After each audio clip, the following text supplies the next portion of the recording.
face charges. In California, a group of Good Samaritans come to the aid of an officer who was under attack.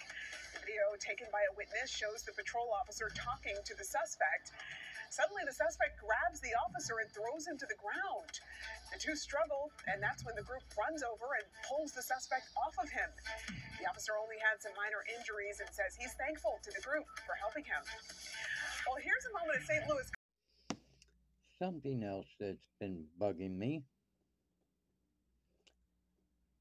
I would like to know how I benefit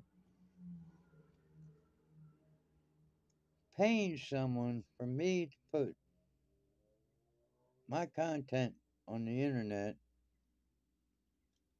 I collect the material, I produce the videos, and edit them, and put them on the internet, but I'm supposed to pay somebody for me to do all the work. How do I benefit?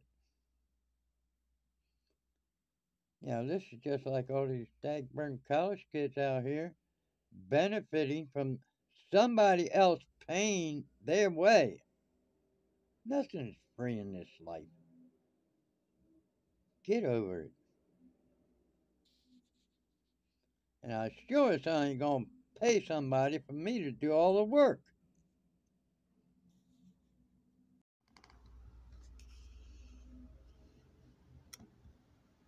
737 coming out of the sky. Oh, won't you? Screening process. That's where latest here live at the Atlanta airport. I'm Brooks Honor from Good Day Atlanta. All right, Brooke, thanks so much. Well, gas prices are lower this year, and that means more people will hit the roadways. According to AAA, an estimated 37 Next thing you know, we'll have to pay for their spring break travel. Traffic. As Democrats are renewing their push to expand the court for the legal hosted town hall with former Vice President Mike Pence. That's despite the fact that Pence has not officially entered the 2024 race. However, he has been positioning himself and said he would make an announcement before the end of June. The live audience for Pence's town hall will consist mostly of Iowa Republicans. Microsoft is warning that Chinese hackers are laying the groundwork in cyberspace for a possible future crisis between the U.S. and the Chinese regime. In a report published on Wednesday, Microsoft warned about a state-sponsored Chinese hacking group called Volt Typhoon. Microsoft says the group is out to disrupt critical communications between the U.S. and Asia in the event of a crisis. According to Microsoft, Volt Typhoon has been active since mid-2021 and has targeted critical infrastructure in parts of the U.S. Sectors targeted by the group include construction, education, government information technology, manufacturing, maritime communications, transport, and utility. Supreme Court Chief Justice John Roberts defending the court's reputation amidst new controversies. This as Democrats are renewing their push to expand the court. For the legal experts who hosted town hall with former Vice President Mike Pence.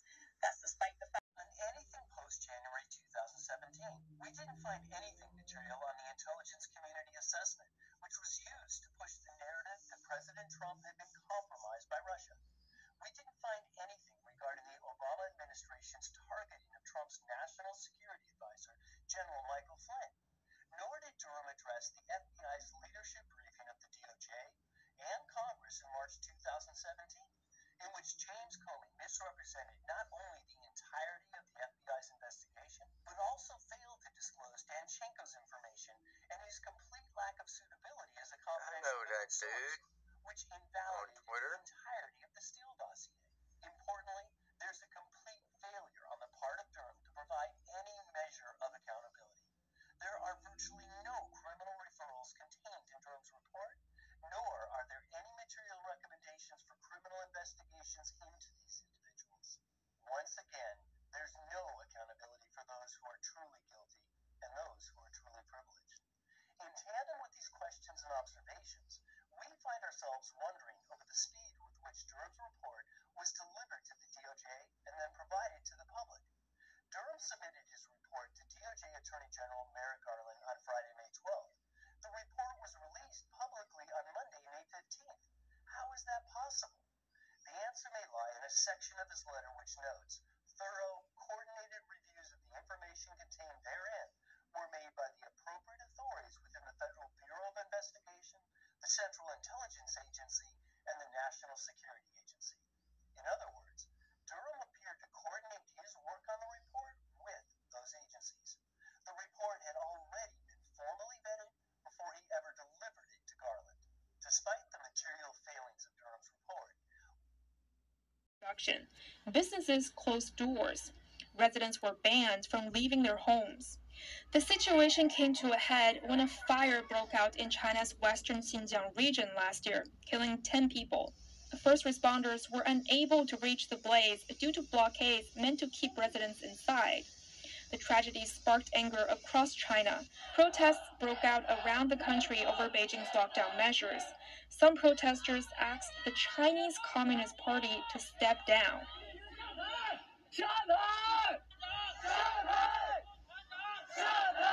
People also demanded freedom. Following the protests, Beijing lifted the lockdown measures and reopened its border. It remains to be seen how the next wave would play out. China said about 80 million elderly people in the country have not been vaccinated or boosted. This group is at a relatively high risk of infection. It remains to be seen how the next wave would play out. China said about 80 million elderly people in the country have not been vaccinated or boosted. This group is at a relatively high risk of infection. We'll keep you updated as the situation develops. Juliet Song, NTD News. Reggie Littlejohn, co-founder of the Sovereignty Coalition, says yes. NTD's Steve Lance sat down with her to explore the political and financial influences swaying the WHO and the potential risks to the U.S. Reggie Littlejohn, thank you so much for joining us. Thank you so very much for having me. Of course, Reggie. So when it comes to the World Health Organization, would you say that it's been, influenced by political or financial interests that would ultimately affect its impartiality? Oh, absolutely. So the political interests that are affecting the World Health Organization are the Chinese Communist Party. The Director General, Tedros Ghebreyesus, is very, very close to Xi Jinping. You see them pictures of them together. And then when we had the outbreak of the COVID-19, he basically took his information. He took basically Beijing called the shots, and they were saying things like, "There's no human-to-human transmission." And he just parroted that, causing millions of deaths worldwide. And then in terms of the financial compromise, something people need to understand is that the World Health Organization used to be financed just by the countries, and really what they cared about was the health of the world, okay? Lately, there's been a growing trend for special interests to be financing them. So one of the biggest financiers of the World Health Organization is the Bill and Melinda Gates Foundation and Gavi, which is a vaccine organization. So these two together, I think that they actually contribute more than the United States when you put them together. And so they are heavily invested in vaccines. So when an outbreak happens, what's the solution going to be? From the World Health Organization, who's funded by these vaccine manufacturers, it's going to be vaccines. That's not being impartial about what's best for the health of the world. Reggie, when you mentioned the influence of the CCP on this organization, that the United States puts a heck of a lot of money and credence into what they do, what type of concerns do you have? My concern is that the United Nations, the Chinese Communist Party, other globalist organizations are using the World Health Organization to install a Chinese Communist Party style social credit system worldwide. Now, why do I say that? I mean, that's a big claim, but when you look at the new pandemic treaty and the international health regulations, which they are negotiating right now as we speak, the World Health Assembly is having its annual meeting right now. They've got a big section on surveillance. So the excuses, the pretext is health. Oh, we need to know when there's going to be a new pandemic, so we need to surveil everyone. And then there's also a big section in the treaty on censorship. So they want to censor medical disinformation, which means anything that disagrees with their narrative. And so once this surveillance and censorship is installed through the World Health Organization, we will be living in a biotech surveillance state that is basically the same as the Chinese social credit system. Social credit system. Money. Sounds like a relatively, All about the money. Term. Break it down for us. Why is a social credit system concerning? Because the social credit system is being run by people with a certain agenda. So in China, the social credit system functions to figure out who is a dissident, who might object to something from the government, and then they will lower your score. And what happens when your score gets lowered is you can lose your job, you cannot borrow money, so you can't buy a house, your kid cannot go to a good school, you cannot travel, and if you keep it up, if you keep dissenting, they can cut you off from your credit cards and your bank accounts, and if you're a true dissident, they can just disappear you. And there have been discussions among allies and partners on the reports about the issue. President Biden will soon announce his nominee for America's highest military position. The post is called the chairman of the Joint Chiefs of Staff. But Biden's nominee stands out in several areas. One of them involves his experience countering China. Let's dive in. Biden's pick, Air Force General C.Q. Brown Jr. He is Chief of Staff of the Air Force and a career F-16 fighter pilot. He served as the Pacific Air Force's commander, where he led the nation's air strategy to counter the Chinese regime in the Indo-Pacific. Biden reportedly sees Brown as the right person for the job because of his work modernizing the U.S. fleet of aircraft and his experience with China. The nomination has long been expected. Brown would replace Army General Mark Milley if confirmed by the Senate. The president plans to unveil Brown as his pick during a Rose Garden event this afternoon. Bank of America is joining the wave of companies scaling back their operations in China. The financial giant has told around 40 of its bankers in Asia Wednesday to look for new roles within the organization. Those who can't find another role within a few months may face redundancy. Most of those work in junior roles and in Chinese equities. Only a handful are in banking and markets divisions. What's more, around half are based out of Hong Kong with a focus on China. The bank employs nearly 217,000 employees worldwide as of late March. But stalled deals and sluggish prospects in China has prompted the bank to refocus and cut back. The bank expects to shrink that headcount to 213,000 by the end of June. That's according to an executive. Unlike some other Wall Street banks, Bank of America has largely avoided layoffs in Asia this year. But the pressure is on as global investors shy away from betting on China amid U.S. tensions with Beijing, with noting those investors are the biggest buyers of Chinese stocks. But the current caution toward the country hasn't always been there. Bank of America's business in China stretches back to 2005. That year, it acquired 9% of the nation's second largest bank, China Construction Bank. That investment totaling $3 billion at the time. A spokesperson for the bank declined to give press comment on the reshuffle. Spaces for free speech in Hong Kong are shrinking. One of Hong Kong's last remaining voices in mainstream media that are critical of Beijing getting axed earlier this month. Before that, the political cartoon column had been running for nearly 40 years. Here's the story. Wang Geiguan, better known by pen name Junzi, was cut from the pages of the Mingpao. While the newspaper did not give an official reason, it had received 6 government complaints where his drawings mocking policy decisions were called misleading, deceiving the public, or slanderous.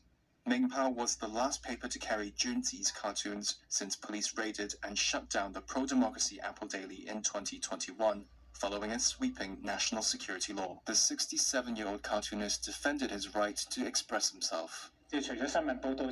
Besides news reports, comics can serve as a record of society's emotions, some layman's ideas, or the thoughts of the masses, and to question and challenge. I believe this is something that should be done in a healthy society and environment. Junzi cartoons gained a huge following after he began in the 1980s. They touched on growing pains as Hong Kong transitioned from a British colony to Chinese rule. He also took on human rights in China and the city's major democracy movements in 2014 and 2019. There are fewer and fewer newspapers, and there has been a tightening control over the newspapers, even resorting to legal accusations. It was rare in the past, but now it's very intense, even more severe than in places like Singapore. We used to say that Hong Kong was similar to Singapore, but now it's even worse than Singapore. I mean, that's really the problem. I don't know, and I don't think any of my peers are aware of any colleague, traditionally trained Orthodox rabbi, who doesn't recognize that economic warfare against Israel, like boycotts, it comes out of classic anti-Semitic economic warfare against Jews. 100% that it's anti-Semitic. There's something called the Nexus document, which tries to paper that over and claim that it's a legitimate anti-Israel political position.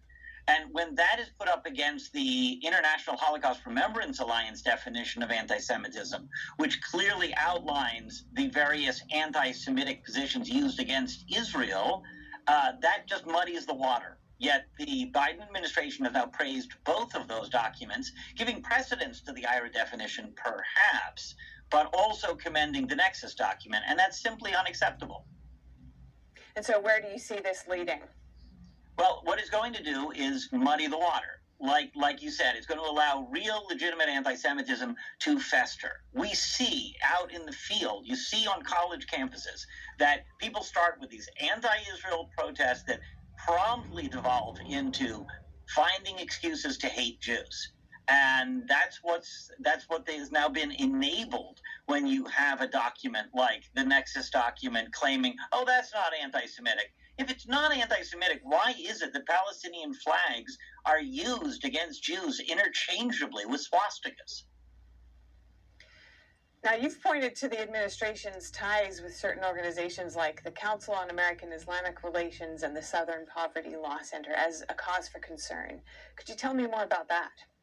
Well, it's more than a cause for concern. We've directly pointed out that both of these organizations are encouraging and inciting anti-Semitism. The Southern Poverty Law Center puts a series of conservative organizations in the category of hate groups. That includes places like Family Research Council, but it also includes people who are fighting radical Islamic terrorism, which the SPLC does not identify as a collection of hate groups. It's amazing because more people have been killed, more Jews have been killed in the last 50 years by radical Islamic terror than any of the various groups that they do specify. So they're masking it, they're covering it over, and they're working together with the Council on American Islamic Relations, which encourages anti-Jewish boycotts and also has backed Hamas and has ties to the Hamas terror organization. It's quite alarming that the Biden administration would list them as partners and not list any Orthodox Jewish organization as a partner in their efforts to combat anti-Semitism. Something else that's been bugging me. I would like to know how I benefit paying someone for me to put my content on the internet. I collect the material, I produce the videos, and edit them and put them on the internet, but I'm supposed to pay somebody for me to do all the work. How do I benefit? Yeah, this is just like all these dagburn college kids out here benefiting from somebody else paying their way. Nothing's free in this life. Get over it. And I sure as hell ain't gonna pay somebody for me to do all the work.